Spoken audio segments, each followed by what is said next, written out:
ఎరా నీకు టీ కావాలా? ఎందుకమ్మా అంత గట్టిగా అరుస్తున్నావు? నేనరిచనా? ఇది అరుపులో వినిపించిందా?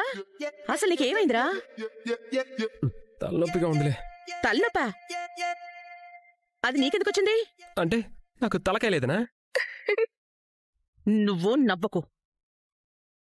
రేయ్, అంతలా ఏం ఆలోచించి తలనొప్పి తెచ్చుకున్నావురా? రాత్రి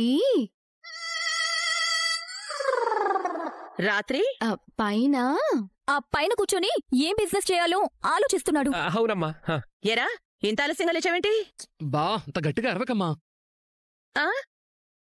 ఏంట్రా నా గొంతు అరుపులో వినిపిస్తుందా? లేచిన దగ్గర నుంచి తలనొప్పి అంటున్నాడా ఆంటీ? ఏంటి వీడికి కూడా తలనొప్పేనా? నువ్వు దేని గురించి ఆలోచించావురా? రాత్రి మీకెందుకు నవ్వొచ్చింది? ఆంటీ నవ్వడానికి కూడా మీ దగ్గర పర్మిషన్ తీసుకోవాలా? అదేంటమ్మా మీనాలా అడిగావు? అవును, ఇంతకు మీరు ఏ బిజినెస్ ప్లాన్ చేస్తున్నారు? నేను భేష్ శభాష్ అనే సలహా ఒకటి చెప్పనా? ఏంటత్తయ్య అది? 2 ఇళ్లు కట్టించి రెంట్లకివ్వండి. భేష్ శభాష్ 25 లక్షలతో 2 ఇళ్ళు.